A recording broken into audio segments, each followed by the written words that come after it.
పూరా లోకల్ జూబ్లీహిల్స్ ఉప ఎన్నిక 3 ప్రధాన పార్టీలకు ఎంతో ప్రతిష్టాత్మకం. ఎన్నికల్లో గెలవడానికి ప్రతి పార్టీ ఆచితూచి అడుగులు వేస్తోంది. జనంలో ప్రత్యర్థి పార్టీని ఇరుకున పెడుతూనే తాము నిలదొక్కుకోవడానికి గట్టిగానే అడుగులు వేస్తున్నారు. ఈ గెలుపు మరెన్నో మలుపులకు దారితీస్తుందని ప్రతి పార్టీ అభిప్రాయపడుతుంది.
శ్రమిస్తున్నాయి. కాంగ్రెస్ నుంచి సీఎం రేవంత్ రెడ్డి, మంత్రులు, బీఆర్ఎస్ నుంచి కేటీఆర్, హరీష్ రావు, ఇతర నేతలు, బీజేపీ నుంచి కేంద్ర మంత్రి కిషన్ రెడ్డి, బండి సంజయ్, ఇతర నాయకులు ముమ్మర ప్రచారం చేస్తున్నారు.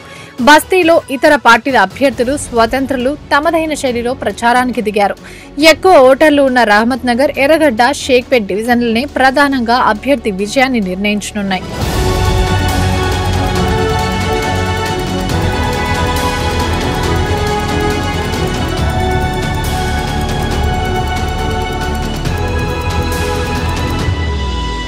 మైనార్టీ ఓటర్లు ఉన్న బోరబండకు ప్రత్యేక స్థానం ఉంది. పేరుకే జూబ్లీహిల్స్ అయినప్పటికీ కాలనీలు, బస్తీలు, మురికివాడ్లే అధికంగా ఉంటాయి అక్కడ.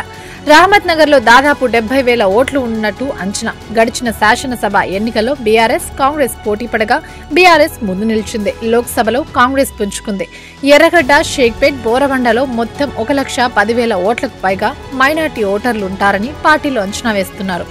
ఈ ఉప ఎన్నికల్లో బీసీ ఓటు కూడా కీలకంగా మారింది. ఇటీవల రాష్ట్ర వ్యాప్తంగా బీసీల రిజర్వేషన్ల అంశం తెరపైకి వచ్చిన విషయం తెలిసిందే.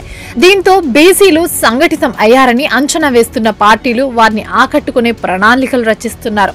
వెంగళరావు నగర్, సోమాజిగూడ, యూసఫ్గూడ ప్రాంతాల్లో పలు చేతి వృత్తుల కాలనీలు ఉన్నాయి.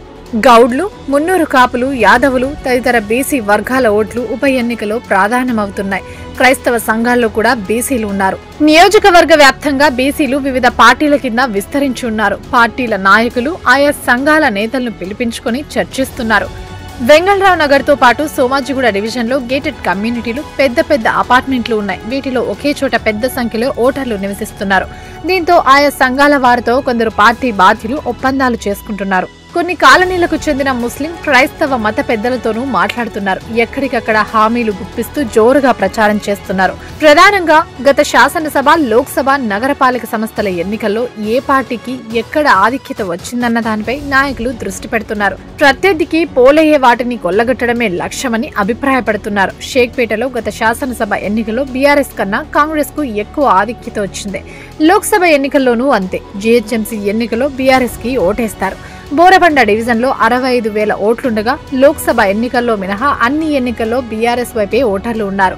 రహమత్ నగర్ డివిజన్ లో కార్మికులు ఎక్కువ. జీహెచ్ఎంసీ గత శాసనసభ ఎన్నికల్లో ఓటర్లు బీఆర్ఎస్ వైపు ఉండగా లోక్సభ ఎన్నికల్లో కాంగ్రెస్ కు మొగ్గు చూపారు. యూసఫ్గూడలో ఈ 2 పార్టీలు నువ్వా నేనా అన్నట్లు వస్తున్నాయి. దీంతో ప్రత్యర్థి బలంగా ఉన్న కాలనీలు, బస్తీలపైనే నేతలు జోరుగా ప్రచారం చేస్తున్నారు. ఎక్కడికక్కడ స్థానిక సమస్యలు, ప్రజల అవసరాలను తీరుస్తామంటూ హామీలు గుప్పిస్తున్నారు. రోడ్లు, డ్రైనేజీలు, కమ్యూనిటీ హాళ్లు, పార్కులు బాగు చేయడం, సంఘాలకు టెంటు, సామాగ్రి కొనివ్వడం లాంటి భరోసాలు కూడా ఉంటున్నాయి.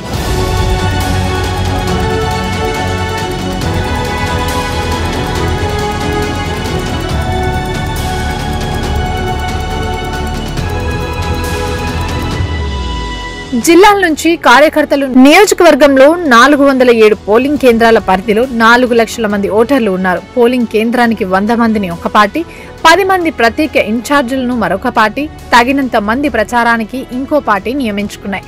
ప్రధాన పార్టీలు ఇతర జిల్లాల నుంచి మొరికల్లాంటి కార్యకర్తలను తీసుకొస్తున్నాయి. వరంగల్, మహబూబ్ నగర్, నల్గొండ, నిజామాబాద్ తదితర జిల్లాల నుంచి 2 రోజులకు 100 మందిని ఓ పార్టీ ప్రచార బరిలోకి దింపుతోంది. మరో పార్టీ కీలక నేతను ఇన్ఛార్జ్ గా నియమించి ప్రతి 100 మంది ఓటర్లను కలిసేందుకు ఒక బృందాన్ని సిద్ధం చేసుకుంది. కొందరు అభ్యర్థులు ప్రచారానికి ఆటోలను, ద్విచక్ర వాహనాలను అద్దెకు తీసుకుని నిత్యం ర్యాలీలు చేస్తున్నారు. చదువుకునే యువతకు రోజుకు 5 షీట్ల వివరాలను నమోదు చేయడం లక్ష్యం. ప్రతిఫలంగా 500 ఇస్తున్నారని చెబుతున్నారు. ఎక్కువ మంది ఓటర్లు ఉన్న కుటుంబాల వివరాలేమిటి, వారు ఏ పార్టీ వైపు మొగ్గు చూపుతున్నారు, దొంగ ఓట్లు ఉన్నాయా, చనిపోయిన వారెవరైనా జాబితాలో ఉన్నారా అంటూ ఆరా కూడా తీస్తున్నారు. ఇదిలా ఉంటే పలు పార్టీలు సరికొత్త ప్రచారానికి తెరతీశాయి. డిజిటల్ తెరలు కూడల్లో ఆకర్షిస్తున్నాయి. రోడ్ షోలో లేజర్ బీమ్లతో ప్రదర్శన ఉంటోంది. పెద్ద పెద్ద స్క్రీన్లతో పార్టీ గుర్తులను ప్రదర్శిస్తున్నారు. సెన్సర్లు, లేజర్ బీమ్లతో పార్టీ గుర్తు, లయబద్ధమైన పాటలతో ఒక పార్టీ ఆకట్టుకుంటుంది. కొన్ని పార్టీలు ప్రత్యేకంగా సోషల్ మీడియా వార్ రూమ్లు నడిపిస్తున్నాయి. ప్రత్యర్థి లోపాలను అనుకూలంగా మార్చుకుంటున్నాయి.